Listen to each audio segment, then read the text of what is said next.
नमस्कार साथियों, Raj student study point YouTube channel पर आपका हार्दिक स्वागत है। पशुधन प्रशिक्षण के लाइव कोर्स की पार्ट बी की दूसरी क्लास में हम पहली क्लास में जो पढ़ा था उसका हल्का सा रिवीजन कर देते हैं। हमने पहली क्लास में पहले टर्मिनोलॉजी पढ़ी थी। सबसे पहली परिभाषा पढ़ी थी हमने पशुधन, वह पशु जिनसे हमें किसी ना किसी प्रकार की आय प्राप्त होती हो उसे हम पशुधन कहते हैं। किसी प्रकार की आय, एक बार हम रिवीजन मारते हैं ओनली फॉर। दूसरी परिभाषा हमने पढ़ा था पशुपालन, विज्ञान की वह शाखा जिसमें हम पशुओं के बारे में विशिष्ट अध्ययन करते हैं, उनके खान पान, प्रबंधन, जनन के बारे में एवं उत्पादन के बारे में। ठीक है। तीसरी परिभाषा हमने शायद पढ़ी थी नस्ल की।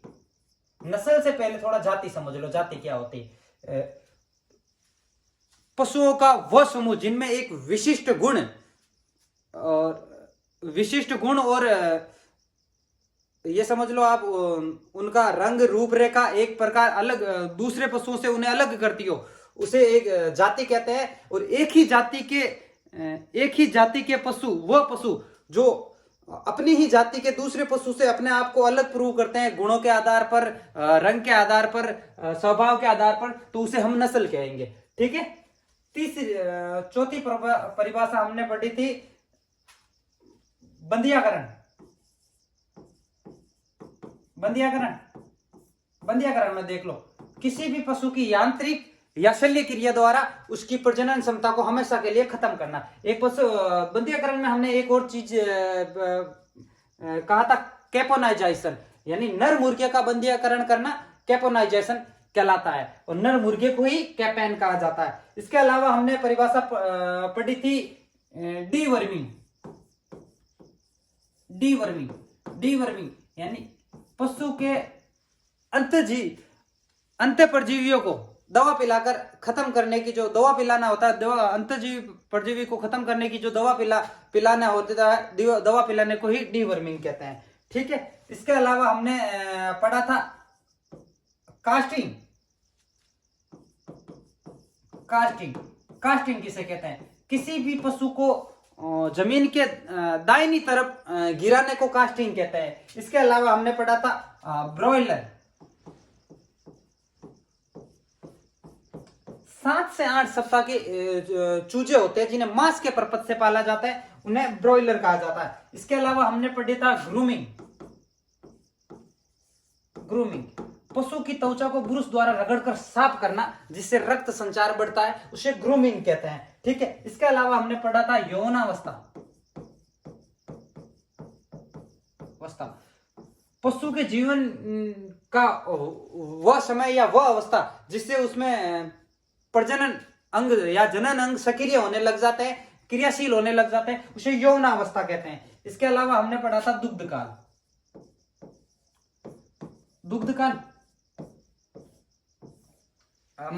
एक पशु के ब्याने से लेकर तब तक का समय जब तक वो दूध देना बंद ना कर दे, उस काल को दुग्ध काल कहा जाता है। एक और देख लो, दुग्ध काल के साथ साथ ही याद रख लेना शुष्क काल।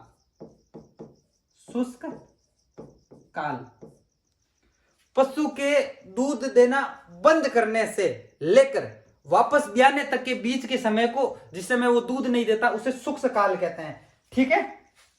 ये हमने टर्मिनोलॉजी पढ़ी थी। इसके अलावा फिर हमने पढ़ा था पशुओं का वर्गीकरण। पहले वर्गीकरण पढ़ा था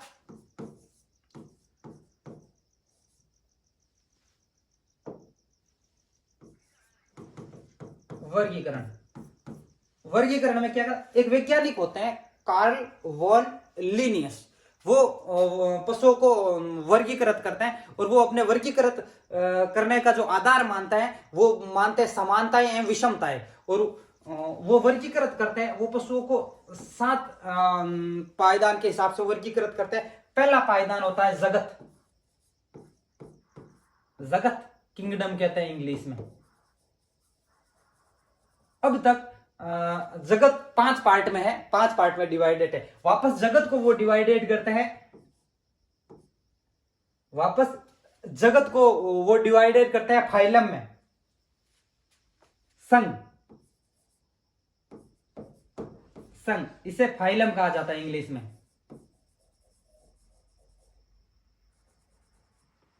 फाइलम। ठीक है, जगत, संघ, फाइलम। इसके बाद संघ को डिवाइड किया जाता है वर्ग में, इसे क्लास कहा जाता है। वर्ग को वापस डिवाइडेड किया जाता है गण में, ऑर्डर कहा जाता है, ऑर्डर कहा जाता है। गण को वापस डिवाइडेड किया जाता है कुल, कुल को कहा जाता है फैमिली।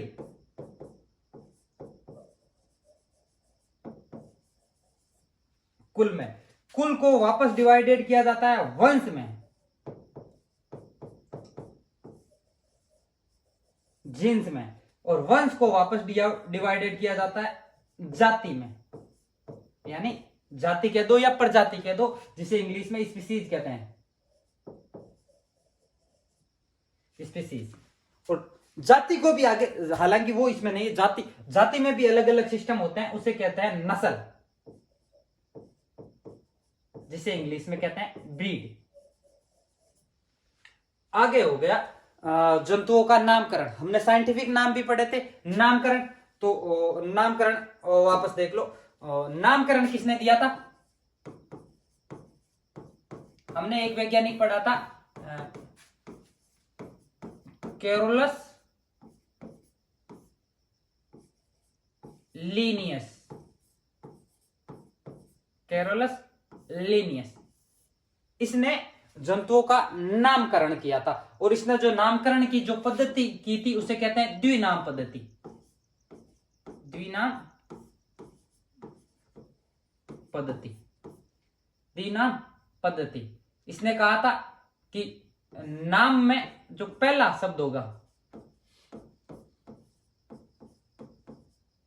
पहला शब्द होगा वो होगा वंश का, वंश का, और इसके अलावा जो दूसरा शब्द होगा, शब्द होगा वो होगा जाति का। मैंने आपको एग्जाम्पल के तौर पे बताया था गाय का। गाय का क्या वैज्ञानिक नाम होता है? गाय के लगभग दो वैज्ञानिक नाम होते हैं, एक तो बोस इंडिकस और होता बोस टारस। अब बोस तो है इसकी, बोस तो इसका है वंश। वंश क्या है? बोस, मतलब गायों का जो वंश होता है वो बोस होता है, तो बोस तो हो गया वंश, और जाति हो गई इंडिकस एवं टारस। ये है इसकी जाति। इंडिया के आसपास जो गायें पाई जाती हैं उन्हें इंडिकस कहा जाता है, तो इंडिकस इनकी जाति हो गई। जो आउट ऑफ इंडिया है, जो विदेश में है, तो उन्हें कहा जाता है टारस, और ये टारस उनकी जाति हो गई। इसके अलावा हमने सीखे थे अलग अलग जो पशुओं के वैज्ञानिक नाम, पशुओं के वैज्ञानिक नाम। वैज्ञानिक नाम ने सबसे पहले तो हमने अभी गाय के बताए थे। गाय का मैंने अभी आपको बता दिया भाई, जो इंडियन गाय है वो बोस इंडिकस, और जो विदेशी गाय है वो बोस टारस। इसके अलावा हमने पढ़ा था भैंस का। भैंस का है बुबालस बुबेलिस। इसके बाद पढ़ा था भेड़ का,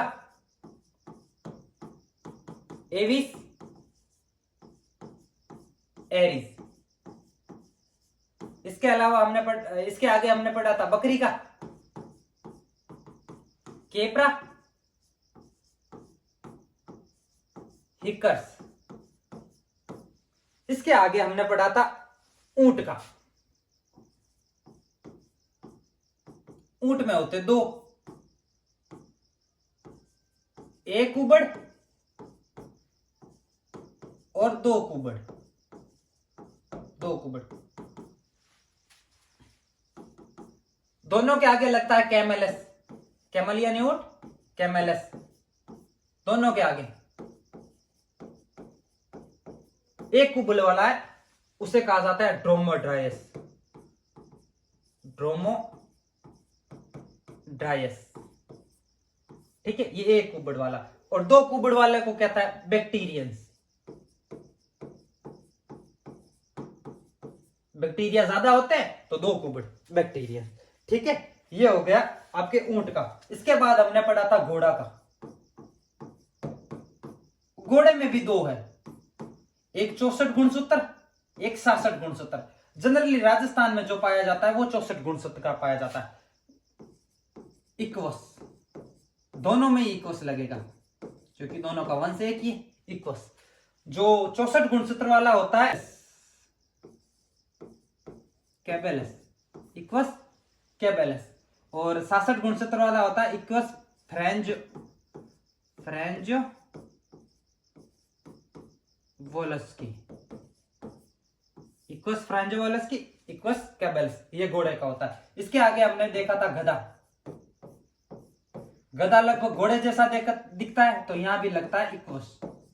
और आसियानी गधा होता इक्वस एसेंस।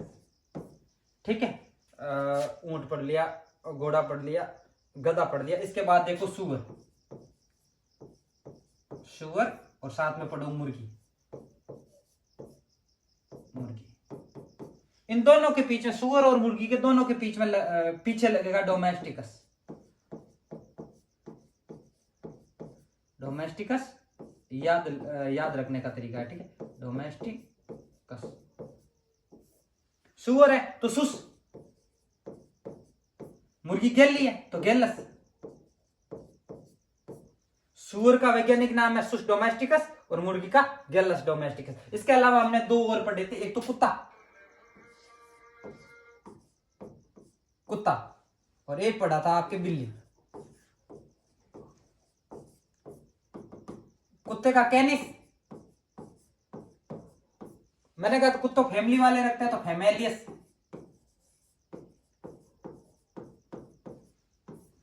और बिल्ली के आगे लगा तो फेलस, कैट्स, फेलस कैट्स। ये वैज्ञानिक नाम हम कल तक की क्लास में ये पढ़े थे। और मैंने आपको बताया था कि जो आज हम पढ़ेंगे, आज की जो हेडिंग होगी वो होगी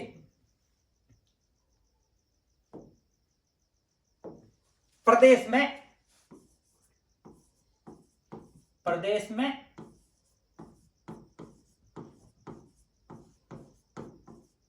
पशुओं की नस्लें। प्रदेश में पशुओं की नस्ल, ये थोड़ा सा देख लो। और हम सबसे पहले पढ़ेंगे गाय की नस्लों के बारे में। ठीक है, सबसे पहले पढ़ेंगे गाय की नस्लों के बारे में। गाय के बारे में देख लो। वैज्ञानिक नाम आपको बताया हुआ भाई, एक का नाम तो है बोस इंडिकस और एक का नाम है बोस टारस। इसके अलावा गाय की 3 प्रकार की नस्लें हैं।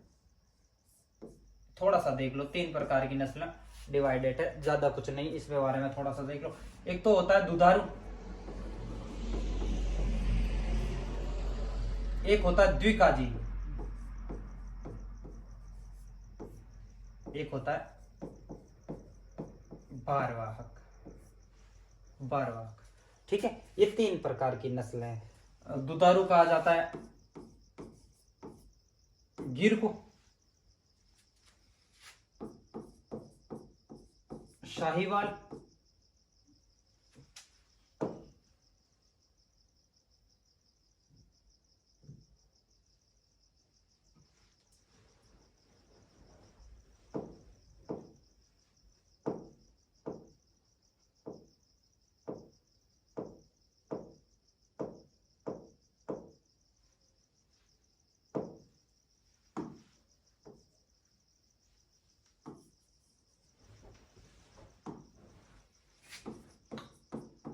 शाहीवाल,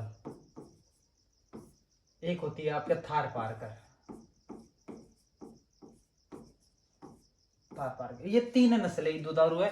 हालांकि राठी को भी दुधारू में माना जाता है।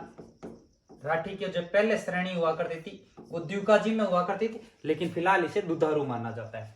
फिर आती है द्विकाजी। कांकरेज, कांकरेज को द्विकाजी में माना जाता है। हरियाणा, हरियाणा को भी द्विकाजी में माना जाता है। हालांकि नागौरी नस्ल होती है, नागौरी नस्ल को भारवाहक में माना जाता है, पर इसमें भी है जो नागौरी गाय होती है उसे द्विकाजी में माना जाता है और सांड को भारवाहक में माना जाता है, लेकिन इसे नागौरी को इसी श्रेणी में माना जाता है। एक होती है कांकरेज।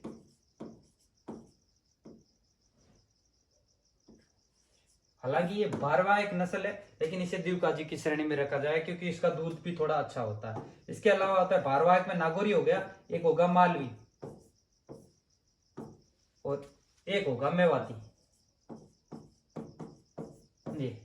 ये 3 श्रेणी। हालांकि इसके बारे में इतना डिटेल से जानने की जरूरत नहीं, हमें नस्लों के बारे में ही पूछा गया तो उसके हिसाब से हम नस्लों में आपको अभी वापस बता देंगे, ठीक है। ये देख लो, आगे बढ़ते हैं। तो हम पहली नस्ल लेते हैं गिर को। गिर को एक बार देख लो। गिर ऐसी दिखती है आपके सामने, जो फोटो है ये गिर से, हम इसके आगे गिर की विशेषता है, आसानी से समझ सको, आपको कंपैरिजन के साथ साथ बता सके। गिर का जो पहला सीधा लक्षण है कि ललाट उभरा हुआ होता है। ललाट, ये ललाट है उभरा हुआ, मतलब बाहर की तरफ निकला हुआ होता है, ठीक है। आंखों में काजल लगी हुई, शर्मीली आंखें। इसकी आंखों में क्या है कि आंखें यहां से हल्की सी डार्क होती है, यहां से साइड में डार्क होती है, और इसकी आंखें थोड़ी सी बड़ी होती है, नीचे झुकी हुई होती है, जैसे कि आदमी शर्म के मारे नीचे कैसे देखता है, उसी तरह इसकी आंखें एनी टाइम नीचे की तरह झुकी हुई होती हैं। ऐसा लगता है कि ये नीचे की ओर देख रहे हैं, इसलिए शर्मीली आंखें कहता है। यदि क्वेश्चन आया जाए कौन सी गाय शर्मीली होती है या जिसमें शर्मीली आंखें पाई जाती है, तो उत्तर होगा गिर। लैक्टेशन पीरियड देसी गायों में सर्वाधिक 325 दिन, मतलब देसी गायों में सबसे लंबी अवधि तक दूध देती है गिर गाय देती है। लैक्टेशन पीरियड सर्वाधिक होता है गिर का होता है, ठीक है। आगे देख लो, दूसरा एक देख लो। कान के शीर्ष पर नोच होती है। नोच मतलब आप समझ लो तीखा, पान की तरह तीखे होते हैं कान। ये कान इसके होता है ना, यहाँ ये वापस आके ऐसे ऐसे होकर वापस ऐसे होता है, यानी यहां से एक कोना बनाते हैं, कोना, नोच बनाते हैं, कोना, ठीक है। नोच का मतलब कोना। दुधारू नस्ल है। हालांकि मैंने आपको उसमें भी बताया था कि जो साहिवाल, गिर और थारपारकर है, ये राजस्थान में पाई जाने वाली मुख्यतः दुधारू नस्ल है, ठीक है। दुधारू नस्ल है। उत्पत्ति ये देख लो, उत्पत्ति कहां है कि गुजरात का गिर वन क्षेत्र, गिर जंगल उत्पत्ति है। गुजरात का गिर क्षेत्र है और उस क्षेत्र को काठियावाड़ी भी कहता है, तो इसका एक दूसरा नाम भी है, गिर को काठियावाड़ी भी कहा जाता है।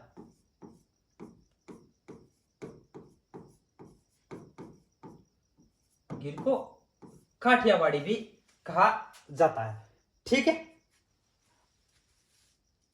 देख लो, उपनाम काठियावाड़ी, एक सोल्टी भी उस पर नाम है, डेसन भी इसका उपनाम होता है।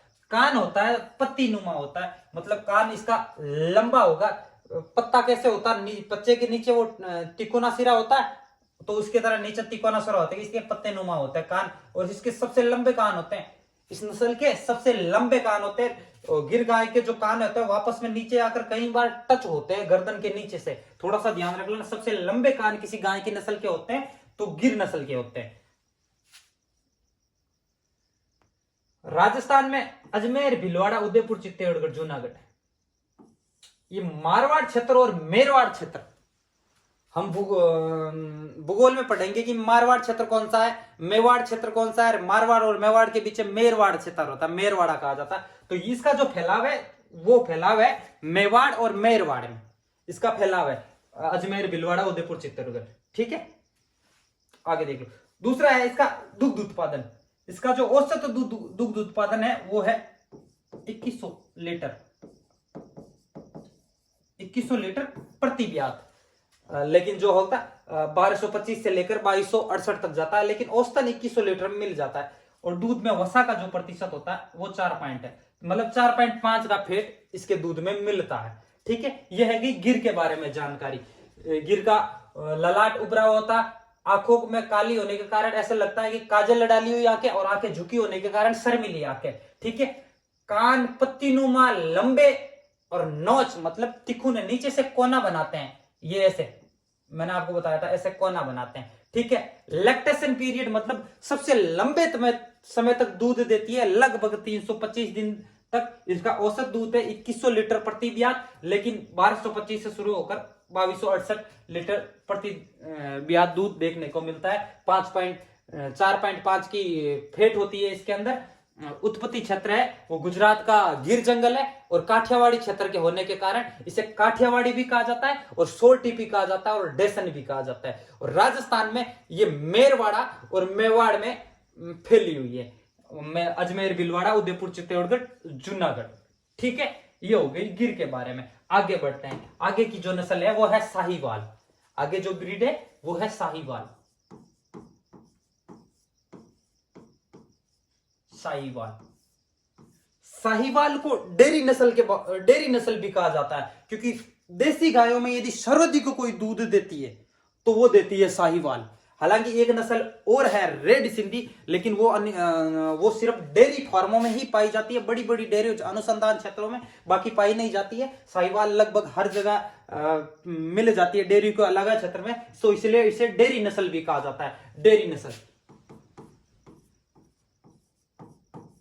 डेयरी नस्ल। अब देख लो, उत्पत्ति स्थल है इसका पाकिस्तान। पाकिस्तान में इसका उत्पत्ति स्थल माना गया, और कौन है? मोंटगोमरी स्थल, इसलिए इस नस्ल को मोंटगोमरी भी कहा जाता है। मोंटगोमरी इसका एक दूसरा नाम भी है। ठीक है। इसका जो कलर होता है, सामान्य जो कलर होता है वो है गहरा लाल, देख सकते हो आप, जैसा कि फोटो में गहरा लाल होता है कहीं पर, लेकिन यदि क्रॉस ब्रीड हो हल्का लाल भी इसमें मिल जाता है। इसकी जो थुई होती है सुविकसित होती है, ये हम्प है, सुविकसित होती है, यानी अच्छी तरह से विकसित होती है। पूंछ चुंबकनुमा लंबी, इसकी पूंछ होती है जो बड़ी लंबी होती है और जमीन को टच करती है, यानी कोई गाय है जिसकी पूंछ जमीन को टच करती है तो वो साहीवाल है। और इसकी हाइट ज्यादा नहीं होती है, इस बोनी गाय भी कहते हैं इसे, बोनी गाय। मतलब नॉर्मली जो गाय है, जो कोई कोई गाय छोटी भी होती है, लेकिन ये दुधारू गायों में सबसे बोनी गाय है, कम हाइट की गाय है दुधारू गाय में। इसका अयन सुविकसित होता है, अयन मतलब जो अडर होता है सुविकसित होता है, और ये थन है, थन भी सुविकसित होते हैं। ठीक है। आंखों के चारों तरफ सफेद रिंग, मतलब ये पूरा कलर है ना, यहाँ कलर आंखों के आसपास इसका कलर चेंज हो जाता है, हल्का भूरा हो जाता है, इसलिए भूरा होने के कारण यहाँ रिंग बन जाती है, इसे सफेद रिंग कहते हैं। ठीक है। मादा में लाभी लटकी हुई होती है, ये नर में नहीं होती है। तो यदि आपको पूछ ले कि भाई साहीवाल नर और साहीवाल मादा में क्या अंतर है, तो नाभि का अंतर है। मादा में नाभि लटकी हुई होती है, नर में नाभि नहीं लटकी हुई होती है। वितरण क्षेत्र गंगानगर, हनुमानगढ़, ऊपर वाला जो क्षेत्र है, ऊपर वाला क्षेत्र है उसमें इसका फैलाव है। ठीक है। भारत की सर्वोत्तम डेयरी नस्ल, मैंने आपको पहले भी कहा था कि सबसे ज्यादा दूध देती है, इसलिए इसे डेयरी नस्ल भी कहा जाता है। ठीक है। आगे देखो, गल कंबल लटका हुआ, हालांकि आपको गल कंबल गिर में भी लटका हुआ होता है, फिर से देख लो, गिर का भी गल कंबल होता है जो सुविकसित होता है। इस पॉइंट में यहां लिखा हुआ नहीं है, एक चीज नोट कर लेना, गल कंबल लटका हुआ,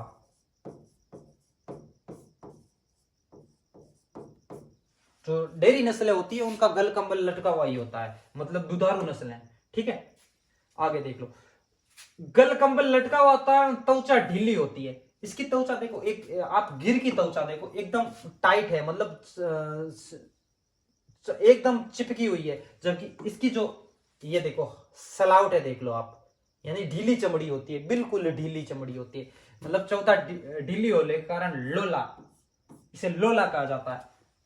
मारवाड़ी में क्या है, लोलो है, तो लोलो क्या है, साहीवाल ने लोला साहीवाल को कहा जाता है। और क्वेश्चन आता है, लगभग मोस्ट इंपोर्टेंट है ये लोला शब्द, देख लेना। क्वेश्चन पूछा जाता है कि लोला ब्रीड कौन सी नस्ल है, लोला ब्रीड, लोला ब्रीड है आपके साहिवाल। ठीक है, उपनाम देख लो, मॉन्टगोमरी लोला है, मुल्तान से पाकिस्तान के क्षेत्र में है तो मुल्तानी भी इसे ही कहा जाता। लंबी बार तेली, थोड़ी चिकनी टाइप की दिखती है इसलिए इसे तेली भी कहा जाता है। यानी जो भी नाम है देख लेना, मॉन्टगोमरी लोला मुल्तानी तेली, एक लंबी बार, ये देख लेना। ठीक है, आगे देख लो, ये चीज हो गई। थुई सुविकसित पूरा का पूरा बता। अब इसका देख लो, दूध उत्पादन 3175, इसका जो औसत दूध होता है 2150 औसत लिखा हुआ, लेकिन लगभग 3175 शुरुआत होती है 1134 से 3175। इससे ज्यादा कोई भी गाय दूध नहीं देती। लैक्टेशन पीरियड मतलब दूध का लंबा गिर का होता है, लेकिन सबसे सर्वाधिक दूध साहिवाल देती है। क्वेश्चन आ जाता है यदि सर्वाधिक दूध देने वाली गाय कौन सी है देसी नस्लों में, तो देसी नस्लों में उत्तर होगा साहिवाल। ठीक है, आगे बढ़ो, यह है थार पारकर।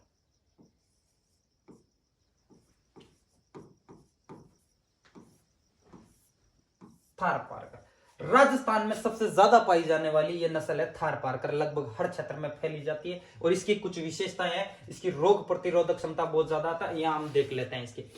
पहले तो देख लो इसकी उत्पत्ति, पाकिस्तान, इसकी उत्पत्ति भी पाकिस्तान ही है।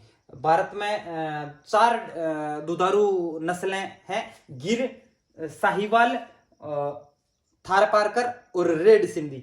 राजस्थान में ये 3 पाई जाती है। रेड सिंधी भी पाकिस्तान की है। भारत में एक नस्ल है जो गिर की, गिर वो जो भारत में उत्पत्ति हुई, बाकी तीनों नस्लें पाकिस्तान की उत्पत्ति की है। और इसमें जो जिला कौन सा, थार पारकर जिला। हालांकि थार पारकर जिला राजस्थान की बॉर्डर से भी टच होता है। ठीक है, तो थार पारकर होने के इसका नाम भी थार पारकर है और इसे थारी भी कहा जाता है। थार के रेगिस्तान में सर्वाधिक पाई जाती है इसलिए इसे थारी भी कहा जाता है। ठीक है, ग्रे सिंधी, रेड सिंधी एक अलग नस्ल है, ग्रे, इसका कलर ग्रे होता है इसलिए इसे ग्रे सिंधी भी कहता है। ठीक है, मलानी क्षेत्र यानी बाड़मेर के आसपास ये पाई जाती है ज्यादा, तो इसे मलानी भी कहा जाता है। सफेद सिंधी, ग्रे सिंधी, सफेद सिंधी, भूरी सिंधी, यानी अलग अलग वैरायटी की सिंधी में इसे कहा जाता है। इसमें एक क्षमता पाई जाती है कलर चेंज की क्षमता, मतलब ये गाय वैसे तो व्हाइट कलर की दिखती है लेकिन जनरली सर्दियों में इसके यहां पर और यहां पर हल्का काला रंग, काला भूरा रंग होने लग जाता है, इसलिए इसे ये कलर चेंज भी कहते हैं। यदि इसलिए देख लो, त्वचा का रंग बदलने की क्षमता पाई जाती है। एकमात्र गाय जो अपने त्वचा का कलर चेंज कर देती है तो वो थार पारकर गाय है। कलर चेंज हालांकि ज्यादा नहीं, ये सफेद कलर की दिखती है सर्दियों में, कहीं सर्दियों और बारिश के मौसम में इसका कलर ऊपर से हल्का ब्लैक होता है, हल्का ब्लैक हो जाता है, ब्राउन हो जाता है, इसीलिए इसे त्वचा रंग बदल देती है। ठीक है, आगे देख लो, रंग सफेद धूसर होता है। गिर का आपने बताया था, गिर का हल्का लाल होता है और अंदर सफेद छपके होते हैं, सफेद छपके होते हैं। और साहिवाल का गहरा लाल होता है, कहीं कहीं हल्का लाल पाया जाता है। ठीक है, और इसके अंदर सफेद धूसर मतलब दूधिया कलर होता है। धूसर मतलब दूध के टाइप का कलर होता है। सलेटी पीठ पर हल्के काले रंग की धारियां होती है और ये अक्सर में बाद में मतलब सर्दियों के मौसम में ज्यादा दिखती है, बाकी सफेद ही दिखता। थन 3 से 4 इंच लंबे होते हैं। इनका भी अडर है जो सुविकसित होता है, थन इसके भी लंबे होते हैं साहिवाल की तरह। ठीक है, दुधारू नस्ल है। शरीर मध्यम आकार का, ललाट चौड़ा और सींग लंबे। हालांकि जो ओरिजिनल थार पारकर गाय होती है उसके सींग बहुत कम आते हैं, बहुत ही कम सींग आते हैं। आप इसमें देख लो, ओरिजिनल गाय, ओरिजिनल थार पारकर 100% थार पारकर है, इसमें सींग कम देखने को मिलेंगे। और 100% साहिवाल होती है उसमें भी सींग नहीं निकलते हैं, और जो हल्के से सींग निकलते हैं वो हिलते हैं। ध्यान रख लेना, साहिवाल के सींग मोमेंटम में रहते हैं, हिलते हैं। ठीक है, ये देख लो, सबसे ज्यादा रोग प्रतिरोधक क्षमता, एंटीबॉडी क्षमता पाई जाती है गायों में। सर्वाधिक रोग प्रतिरोधक क्षमता,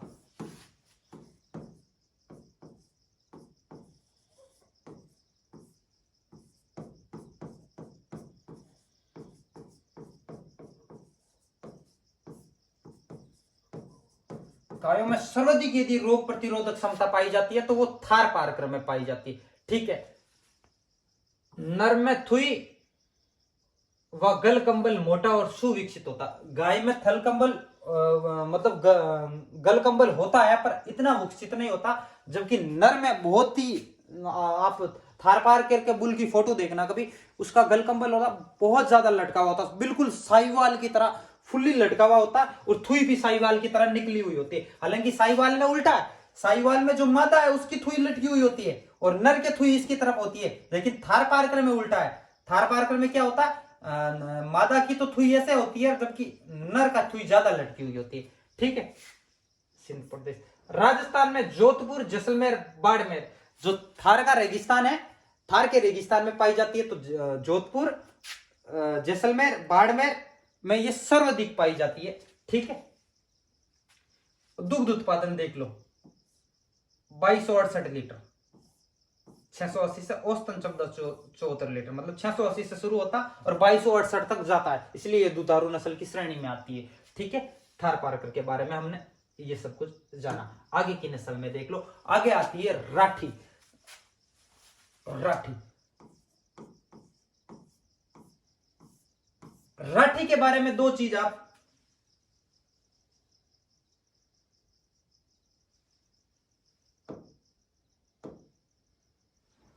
राठी के बारे में आप दो चीज नोट कर लेना।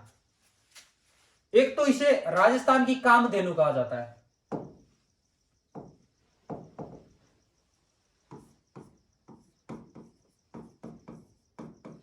राजस्थान की कामधेनु,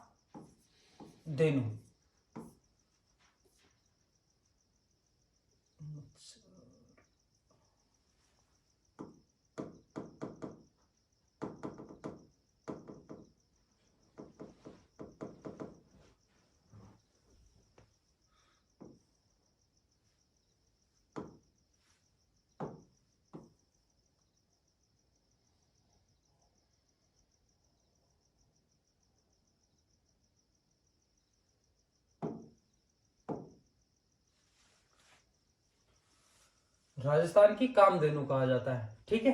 और दूसरी है कि इस ये है ना, राठी जो बनी है गिर, साहिवाल और थारपारकर की मिक्स है।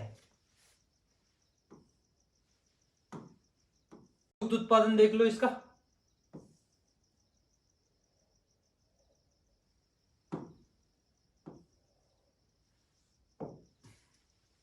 1200 से 1500 लीटर ये इसका दूध होता है। राजस्थान की कामधेनु कहते हैं, मैंने आपको पहले ही बता दिया। और ये क्रॉस ब्रीड किसकी है, रेड सिंधी थारपारकर साहिवाल की।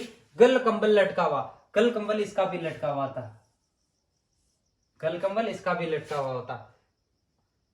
उत्पत्ति स्थान राजस्थान का उत्तरी पश्चिमी भाग, विशेषकर बीकानेर के लूणकरणसर और अलवर का राहट क्षेत्र, राजस्थान में इसकी उत्पत्ति मानी गई है और राजस्थान में इसकी क्रॉस ब्रीड मानी गई है। ठीक है। वितरण क्षेत्र ज्यादातर बीकानेर, श्री गंगानगर, हनुमानगढ़, अलवर। ऊपर वाला जो क्षेत्र है, राजस्थान के ऊपर वाला जो क्षेत्र है,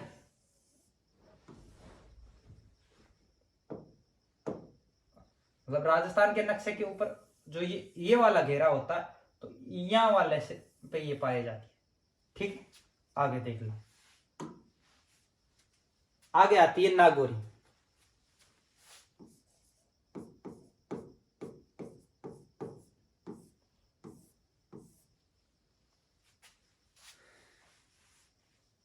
नागौरी नस्ल नागौर जिले की है। इसके जो नर होते हैं, सांड होते हैं, बुल होते हैं, वो थोड़े ज्यादा पावरफुल है। उनका प्रयोग पहले हल जोतने में किया जाता था। ठीक है। बेल उत्तम किस्म के व अत्यंत चौकीने और फुर्तीले और तेज दौड़ने में, तेज दौड़, बैलों में यदि कोई सबसे तेज दौड़ने वाली नस्ल है तो वो है नागौरी। ठीक है। रंग सफेद ग्रे, उत्पत्ति स्थान नागौर, इसीलिए नागौरी कहा जाता है। राजस्थान की सबसे अच्छी भारवाहक नस्ल, सर्वोत्तम भारवाहक नस्ल राजस्थान की। ठीक है। राजस्थान की निकले ना। ठीक है। और ये इसके जो बैल होते हैं, मुख्यतः जो नर होते हैं, ठीक है, उसके बारे में देखना। पीठ सीधी, मध्यम सींग, मजबूत गर्दन, कुबड़ उठा हुआ होता है। मतलब पीठ सीधी, एकदम ऐसा लगा अटेंशन, सावधान में खड़ी है ये। ठीक है। एकदम पीठ सीधी समतल रखती है। ठीक है। सींग ज्यादा मतलब चौड़े टाइप के इसके सींग आते हैं, कुबड़ उठा हुआ रहता है ये, ठीक है। आगे देख लो, दुग्ध कोई खास नहीं, 696 लीटर है, इसलिए ये बार बार की श्रेणी में आती। वितरण क्षेत्र नागौर, जोधपुर, अजमेर, बीकानेर, ठीक। ये नागौरी के बारे में देख लेना थोड़ा। आगे नस्ल आती है कांकरेज, सबसे लंबे सींग। भारतीय गायों में सबसे ज्यादा वसा प्रतिशत पाया जाता है, सबसे ज्यादा वसा पाई जाती है, फेट प्रतिशत के हिसाब से सबसे ज्यादा फेट कांकरेज में जाई जाती है।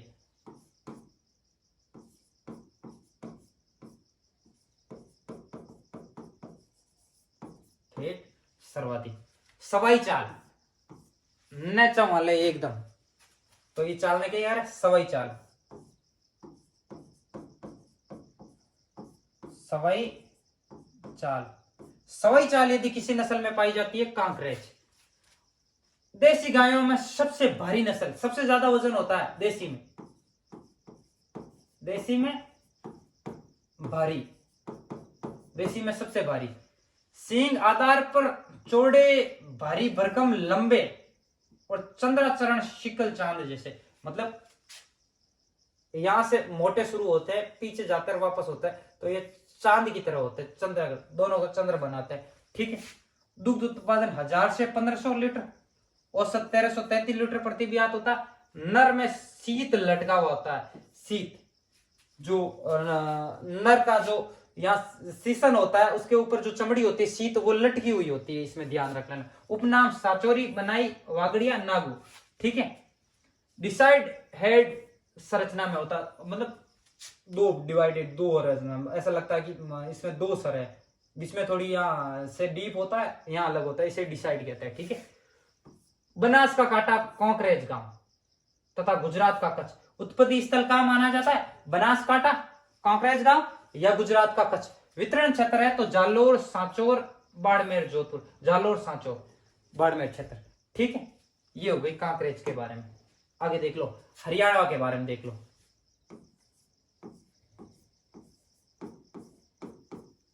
ये द्विकाजी नस्ल है, कैसी नस्ल है? द्विकाजी, और भारत की सबसे अच्छी द्विकाजी।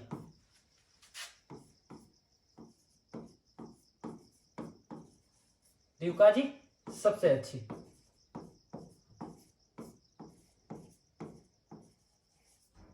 द्विकाजी सबसे अच्छी। रंग सफेद ग्रह, सफेद ग्रह दिखती है। दुग्ध उत्पादन 650 से 1500 प्रति ब्यात, ठीक है।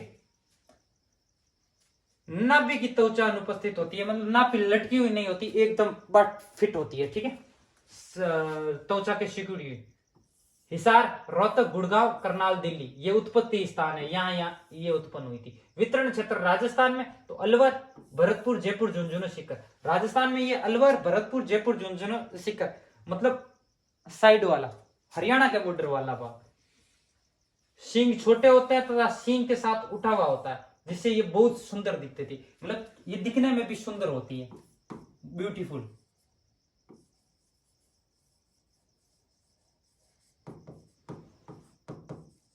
सुंदर नस्ल है ये, सबसे अच्छी द्विकाजी नस्ल भी है और सबसे सुंदर नस्ल भी है। कौन सी? हरियाणवी, दिखने में बहुत सुंदर दिखती है। आगे आती है मेवाती नस्ल, ये बारवाहक नस्ल है, ठीक है। उत्पत्ति स्थान का है मथुरा, मथुरा, इसीलिए मथुरा से इसलिए मेवाती कहते हैं। वितरण क्षेत्र देख तो अलवर, भरतपुर, धौलपुर, मथुरा, यानी उत्तर प्रदेश, मथुरा उत्तर प्रदेश में, यूपी के आसपास के क्षेत्र में ये पाई जाती है। उपनाम क्या है? कौशी नस्ल। इस गाय की संरचना हरियाणा, मतलब दिखने में ये हरियाणा गाय जैसी ही दिखती है।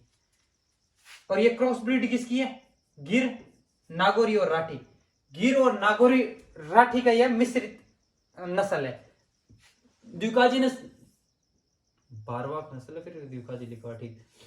इस गाय के कान लटके हुए होते हैं, कान होते हैं और लटके होते हैं, नीचे की साइड होते हैं, थोड़े बड़े होते हैं, नीचे की साइड भी होता है। रंग सफेद, गर्दन व कंधे पर हल्का काला होता है, थार पारकर की तरह, ठीक है।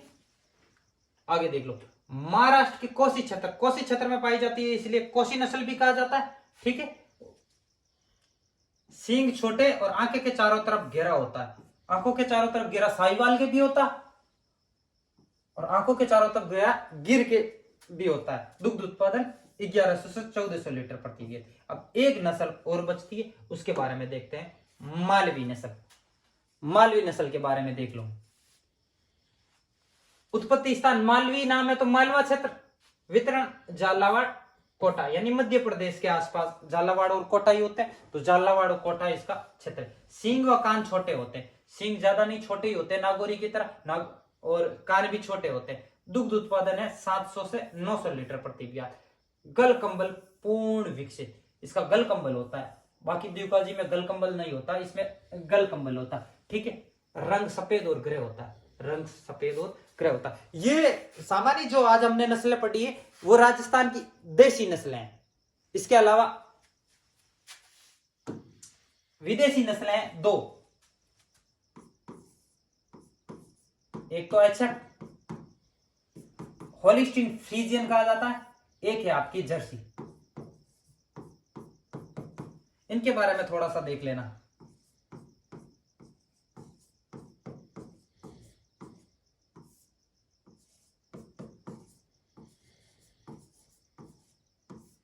इसकी उत्पत्ति हॉलैंड,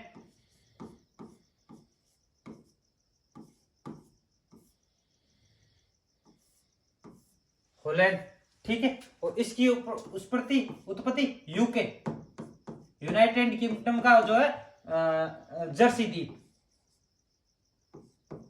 जर्सी द्वीप। एचएफ क्या होती, इसे बेडोल नस्ल कहा जाता। बेडोल मतलब शरीर इसका शेप में नहीं होता, लेकिन इसकी खास देख लेना, सबसे लंबा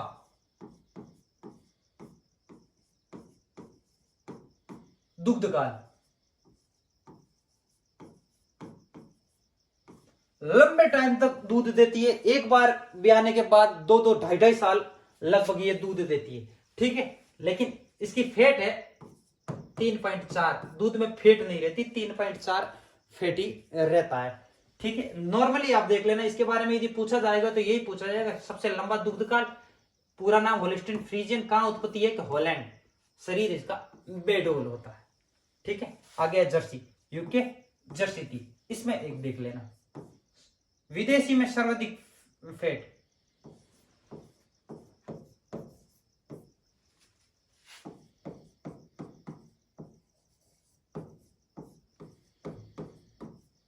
सर्वाधिक फैट होता, इसका फैट आता है लगभग 5 के आसपास, 5.2 के आसपास। ठीक है, इसका फैट है, सबसे ज्यादा दूध देती है,